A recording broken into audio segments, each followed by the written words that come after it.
Stop leaving your 401k behind. Here's what happens if you do that.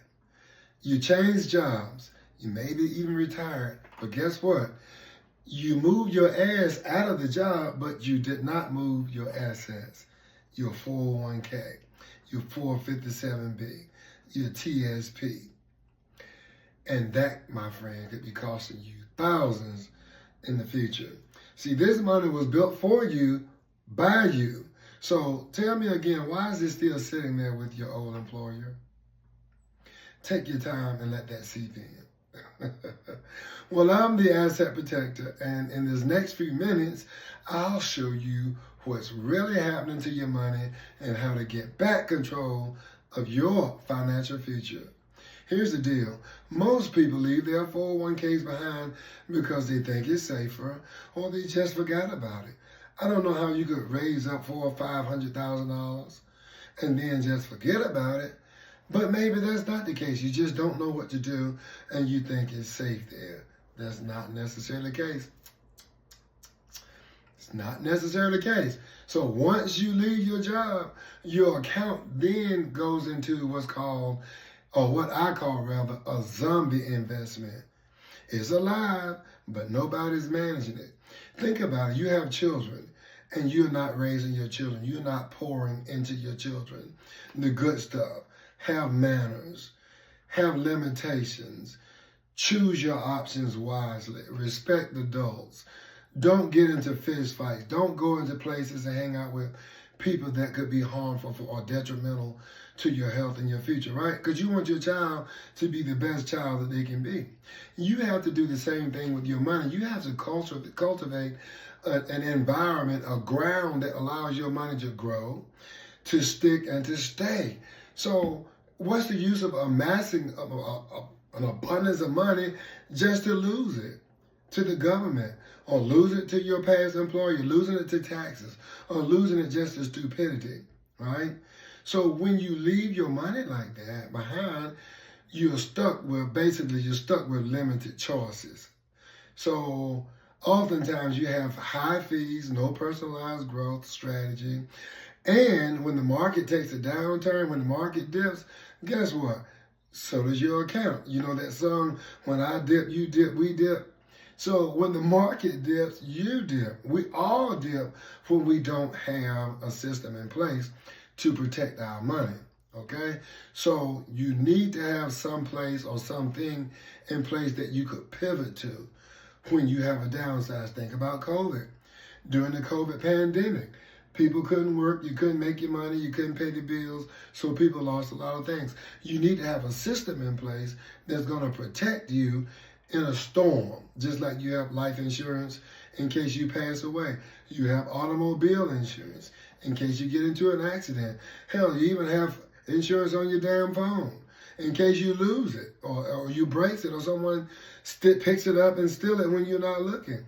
You need to make sure that your money is protected, that your future is protected. Plus, if you pass away, your money could get tied up in probate. And I told you about probate. It's a cold, dirty, dreary, mean, cantankerous, ugly-ass ordeal. And you'll go through that if you haven't clearly set aside and assigned your beneficiaries outside of your plan. Outside, whatever you want to call it. If you don't have a system in place, like a trust, then trust me, down the road, your family is preparing to deal with some BS, some monotony, for lack of a better word, that you don't have to deal with if you have your system in place. Put your system in place. So if things happen, then guess what? You're good. You're clear. You have a right. You have a legal right. You have a right to roll over your 457B, to roll over your 401k, your thrift saving plan if you work for the government, or whatever kind of plan it is that you're working with your employee. I get it. They are matching your money. So you put in 20% of your income into your 401k. I get it. Don't be foolish. Put a percentage in because they're matching it. But don't put 50% in, don't put 20% in. Hell, put the minimum. The minimum may be 5%. The minimum may be 2% or 6%. I always just say, period, just do 5 or 6%. So if you've been putting in 20%, then you put in 6% and put the other 14% into an annuity. So now you're personalizing your strategy, right, into like a fixed index annuity. And I don't like to say variable annuities. I don't even move variable annuities because that's for people who are gambling on a whole different level. You got millionaires or people that's just heavy income earners, and they have money that they can blow. So if they lose $50,000, they can deal with that, right? I was talking to a friend of mine the other day, and he had lost like $60,000 this year in the stock market. And he was like, that's cool, because in his portfolio, he can afford to do that.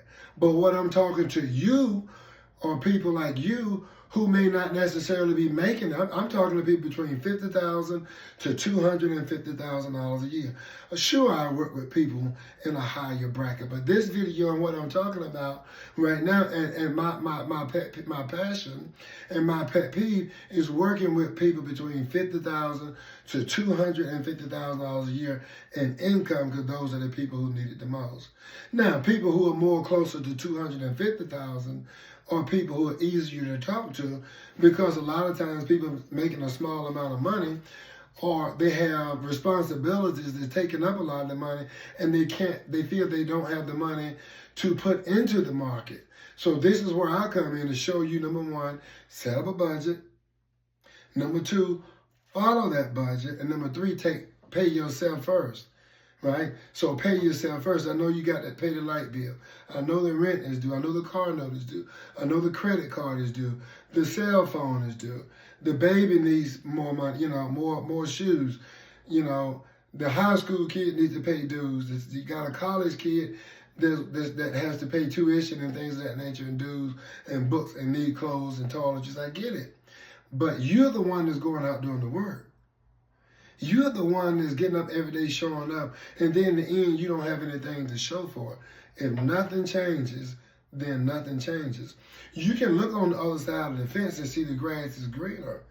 That's because the neighbors are watering their grass, and the reason your grass is dead is because you're not investing the time, the energy, the effort, or the water, or the fertilizer into taking and conditioning your own grass.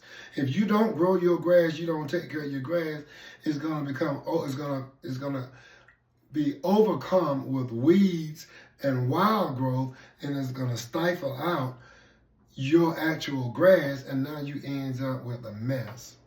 So I want to show you how to get set up and strategize your money into a fixed index annuity, which is completely tax-free. Now, let's say you have $400,000 already saved up in your 401k or TSP or 457B or whatever kind of plan you have. You already have this money set up. Understand that these are tax-favored, government-favored plans. And anything that's the government plans, that the government favors, is something that you don't want to you don't want no parts of it, because the government, particularly in the United States of America, ain't right. They just ain't not right. You got a lot of crooked people that sit in pitfalls for you, and you're not doing anything. You're sitting there with your arms folded up, like my mama used to say, like shit on a log. And you're not doing anything to try to get yourself out of this situation, and you just sit there hoping and praying and looking up, God, help me. God has given you all of the things that you need.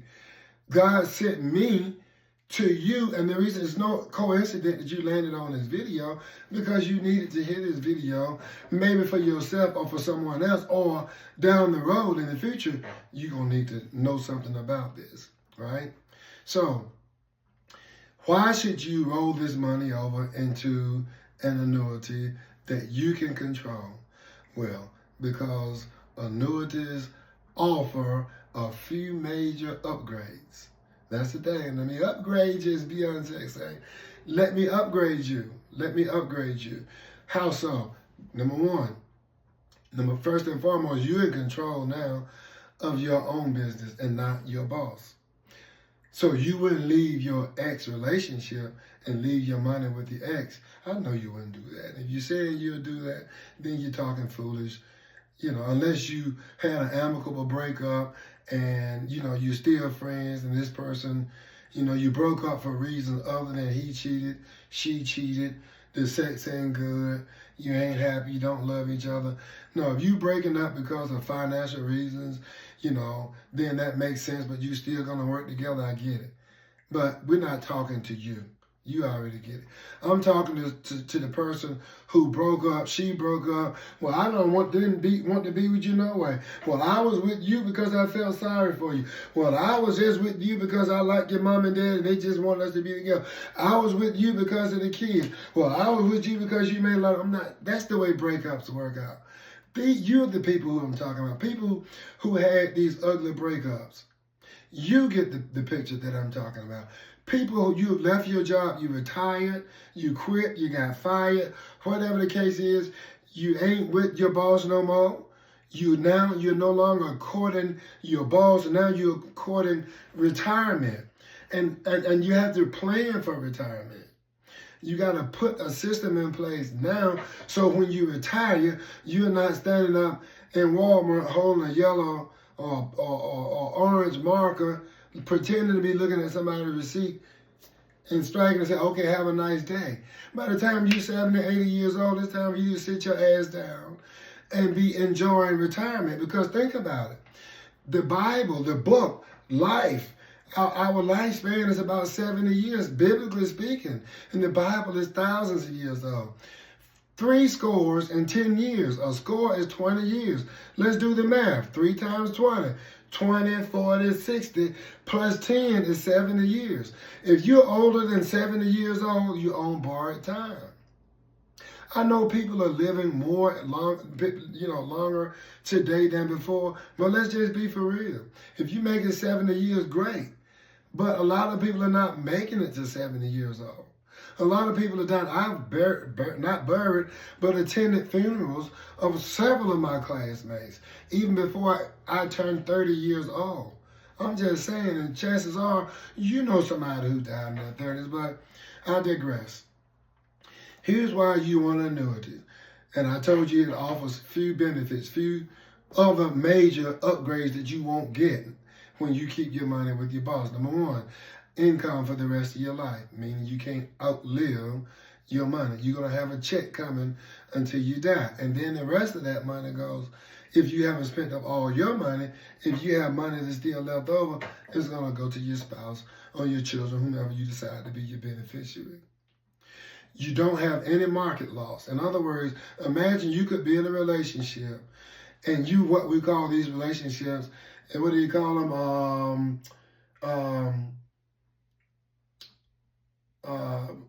Benefits, relationships with benefits, right? So you're going out, you're having relationships with them, but you can have other relationships on the side too. So you're married, but you also have all these things on the side, and it's accepted. Well, guess what? This is what we're talking about with the annuity. When the market goes up, you can now pull from that. You can pull from that, right? Take money from that. When the market goes down, you don't lose any money. So you're not putting money out there. When I say take money from that, is that I mean that you're growing. When the market grows, you're now growing. You're creating money. When the market goes down, you ain't losing no money. Your money's protected. Think about it. So you can go out and cheat and your spouse find out about it and nothing happens. How cool is that for someone who wants to cheat? Deferred, your tax is deferred. So you got deferred growth without paying taxes, the tax-deferred growth. So that means that your money is growing now. You're not paying taxes on your interest. You're only paying for what's coming out later on down the line. When your money is paid out, you're having to pay taxes then. Avoiding probate when you have a direct beneficiary designation. What am I saying? You're having something outside of that plan to ensure that you don't have to go through probate. Sometimes you do have to go through probate, but let's just say your life has been a circus. You've been married 3 or 4 times. You got kids all over the place. You got kids out here outside your marriage that your wife don't know anything about, right? That stuff comes up when you pass away. How do you protect these people that you want the money to go to? So it's like turning your retirement, it's like returning your retirement savings into your own personal pension, which is not just like that. That's exactly what it's doing. So, for example, let's just take Robert, for example. One of my clients, 62-year-old federal employee who left his TSP, his thrifted savings plan, untouched for years. Just left it with the boss. And then after he watched one of my videos, we sat down and we reviewed it. Now we roll it over into a fixed index annuity with growth potential and income guarantees. So as a result of him sitting down talking to me, he realized that he should have moved his money. So we moved his money, and guess what? He's now locked into a monthly check for the rest of his life. Let me say that again. He's locked in, right? And the only other thing that I know you're going to be locked into besides the annuity and the IUL is marriage, right? To death do you part. And then to top that off, to put the icing on the cake and the cherry on the top, his wife is fully protected if something happens to him. And like I said, if something happens to him and then whatever's not left over, whatever's left over and his wife don't get it, let's just say they get in a car accident and they go pass away together, then their children or whomever else they have lined up, which again is why I can't reiterate enough why it's important to have a revocable living trust. Because if me and my wife, we're flying to Europe to go for vacation and the plane crashes, then guess what?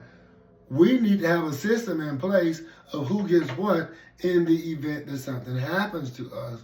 And guess what? We do have that system in place. So I like to practice what I preach and not just tell you these things and not do it for myself. I'm doing it for myself. When my parents passed away, they had a trust in place. We didn't have to deal with probate court, didn't have to set foot in probate. Everything just automatically transferred right over to us, the beneficiaries, who are the children. See, and that's what you call peace of mind. Not only are my parents resting in peace, but we're living in peace, knowing that they put those progenitors in place to ensure that we had no problems. And as a licensed retirement strategist, my job is to help you put a plan in place to avoid those traps and to come up with a plan of action. So if you're between the ages of 50 and 70 years old, right now, today is the time for you to determine where your money is going to live. Say that again. If you're between 50 and 70 years old, right now is the time to determine where your money is going to live, because life is happening and it's happening fast. Reach out to me and I'll help you understand your rollover options. I'll help you protect your legacy and create the income that's going to last longer than you do. So just head over to my website at unitedprospero.com. That's unitedprospero.com. You see it on my link right down my page. You can click on it. It'll take you directly to my website. And at that point, go on my calendar and set up a time to have a free consultation with me. And let's call it a conversation, not even a consultation. Because some consultations, it sounds scary to some of you, but consultations come from the root word consult. And consult means just to sit down and talk with someone about it. And having that conversation with me, it can change your retirement. One, it can make your retirement better by having that conversation and make it comfortable for you, and that you can have the things that you desire. Or on the other hand, not having the conversation and you play boo-boo the fool because you continue to procrastinate, then it could cause you some financial hardships that could have been avoided. So stop leaving your hard-earned money on the table. Stop leaving your hard-earned money on the table with your bosses, and take control. Put your 401k to work for you and not your former employer. I know you might love your former employer, but guess what? They didn't start that business because they were in love with you. You are nothing but a pawn working for them to bring forth their vision. They have a vision, they have a dream, and you're nothing more than a worker, a pawn. And the reason why sometimes you may feel like a slave when you leave your job is because that's the way they treat you. And that's the way you feel. And you need to go sometime with your gut feeling and learn to do something different. Nothing changes, then guess what? Nothing changes. Well, that's all for now. I'm the asset protector saying let's build prosperity on purpose. Take care. Bye for now.